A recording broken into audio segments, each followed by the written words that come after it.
Today, we will be discussing the anti-consumerism movement. This is our topic. We are Team 2, and the detail of our teammates are as follows. So, the reason why we choose this topic is reason for emergency and the significant influence it has on consumer behavior, corporate responsibility, and policies. Let's begin our topic. So, what is the anti-social consumerism? It is a social and political movement that challenges the notion that consumption is a key to happiness and societal progress. It aims to question the prevalent consumeristic culture and promote alternative ideas such as sustainability, social responsibility, and simplicity. The emergence of the anti-consumerism movement can be attributed to several factors. First one is environmental concerns. Overconsumption of resources has led to various environmental issues, prompting the movement of advocate for sustainable consumption practices and reduce waste and emissions. The second one is social inequality. The focus on consumerism contributes to social inequality by linking happiness and success. The movement aims to challenge this culture and promote more equitable economic system. The last one, political issue, broader critiques of capitalism and the role of the market in shaping society have caused the growth of the anti-consumerism movement. Then we come to the part how it influenced. The anti-consumerism movement has had significant impact on variable concepts of society. First one is change in consumer behavior. Consumers are increasingly demanding environmentally and socially responsible products, which has put pursuit on companies to adopt more sustainable practices. The second one, corporate responsibility. Companies are now held accountable for their social and environmental impact. Many have made operational changes to minimize their negative effects. Lastly, political changes. The movement has led to the policy change at local, national, and international level, introducing incentives for sustainable products and consumption. While the anti-consumerism movement can be seen as a potential threat to brands due to decreased demand for certain products, not all brands may be affected equally. Brands that embrace sustainability, social responsibility, and ethical business practices are more likely to thrive in this changing landscape. People may take up an anti-consumerism movement against a brand out of concern for the environment. Over the past few years, there has been a growing awareness of the environmental impact of consumerism. If a brand is perceived as causing environmental issues or not taking sufficient action to address these issues, it may face strong opposition from those environmentally concerned consumers. Here is an example: IKEA. IKEA furniture is cheap, single-use, and frequently replaced. It is almost impossible for consumers to visit IKEA and take only one item out. Its low price policy encourages consumers to spend more money and promote consumerism. This business model can be seen as promoting overconsumption and waste, which may cause the anti-consumerism movement. IKEA has experienced the impact of two anti-consumerism movements. One was in 2012. The non-government organization Protect the Forest launched a petition with 180,000 signatures asking IKEA to immediately stop destroying ecologically valuable original forest. Another one is in 2021.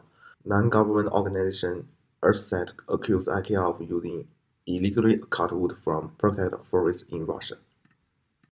These two events both lead to an anti-consumerism movement and calls from all sectors of society to stop buying IKEA products.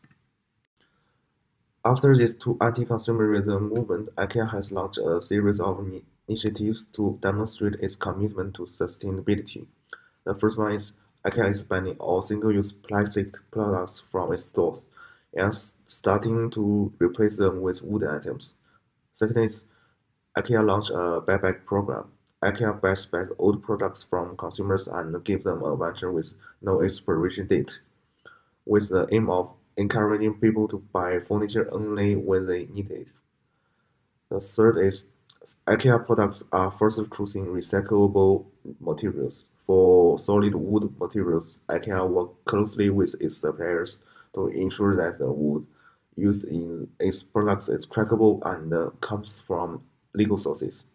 In general, although the anti-consumerism movement may pose some threats to IKEA, the company's aggressive efforts to address environmental issues and adapting to changing consumer preferences may help it maintain its leadership position in the furniture industry.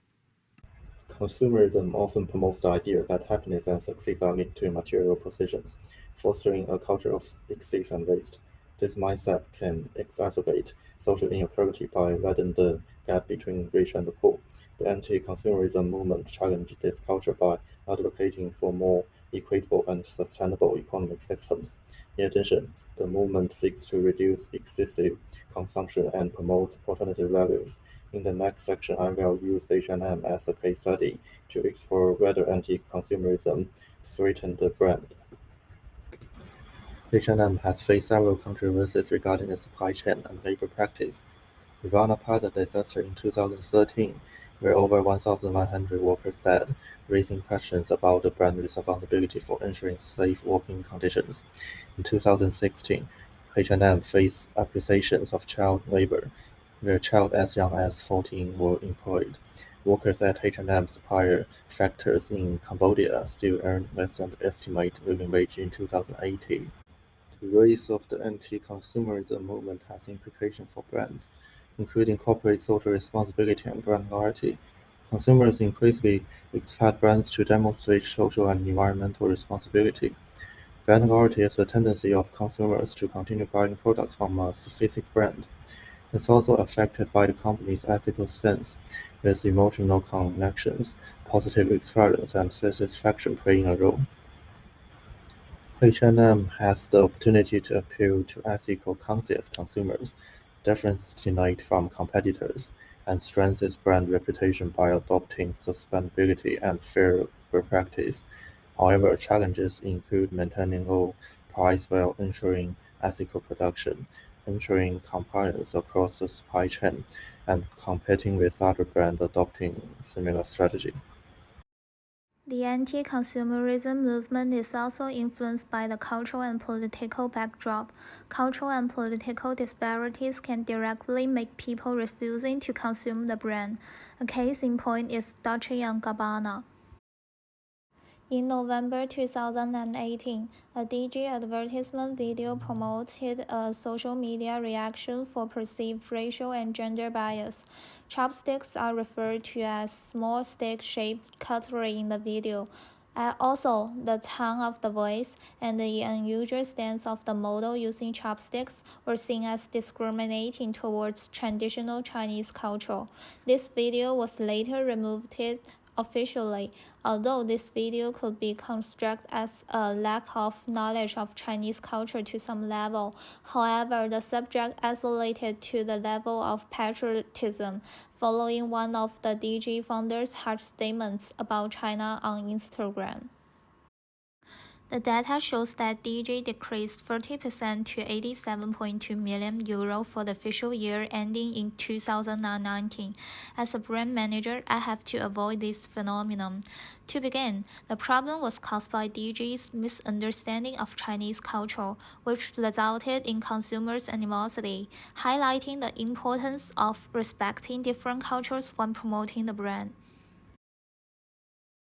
Second, we should know that people are not only affected by the event itself. When the response falls below expectations, the new bad feelings afterwards can affect consumers' perspectives even more. To protect our brand image, we must reply with an effective communication strategy. However, Dolce & Gabbana's response by saying that the account had been stolen and even used the not me account. As a result, the issue got worse, and it was only solved when the two founders apologized.